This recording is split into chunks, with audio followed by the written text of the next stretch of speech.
আসসালামাইকুম। গতকাল একটা দুর্ঘটনা ঘটছে।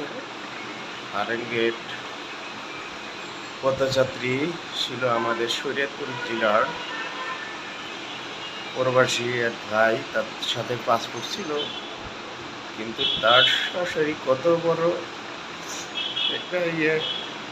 কত বড় একটা মানে সুন্দর ভাষায় কথা বলছে যে আমার বাবা পড়ছে নাকি আজও আমি জানি না। না, আমার বাবা কিভাবে পড়ছে সেই ভিডিও দেখতে চাই, যদি সিসি ক্যামেরা দেখায়। তো দেখেন, তার ছোট ছোট দুটা বাচ্চা আছে, একটা 1 বছর, একটা 2 বছর। দেখেন, তার শাশুড়ি কত বড় একটা আদরের জামাই ছিল সে, মানে ওই জন্য তার অনেক প্রাণপ্রিয় জামাই ছিল, কিন্তু অনেক কষ্ট ক্লাস করে তার মেয়েকে অনেক অনুরোধ করে বলে সে আনছে। দেখেন তার কি পরিণতি হইল। তো যারাই বিদ্যমান আছেন তারা এদের প্রতি আগায়েন। ঠিক ঠিক আছে।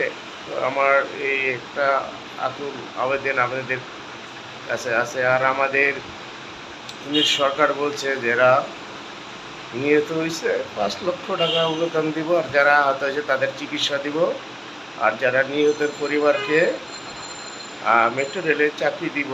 তো আমার একটা সরকারকে আবেদন যে আপনার মেট্রো রেলে ওই এই ভাইটা মরছে, তো আর কয়েকটা একটা চাকরি দিয়ে দিলে তার ফলাফল নিয়ে সে এলা 4টা ডাইল ভাত খেয়া বাঁচতে পারবে।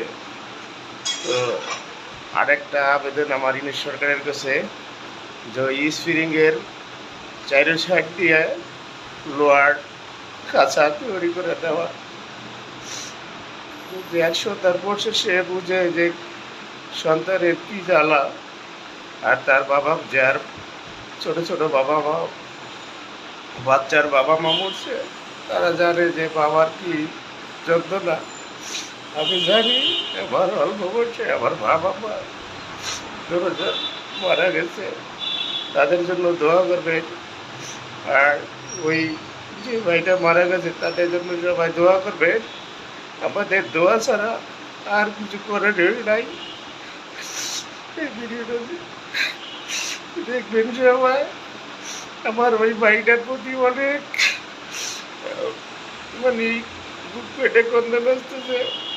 আমার বাবা মার জন্য যেরকম কান্না চলে আসছিল, তাদের জন্য আমার খুব, ওই পরিবারটার জন্য খুব কান্না চলে আসতেছে। রাখি ওকে। আসসালামু আলাইকুম রহমতুল্লাহি ওয়া বারাকাতুহু।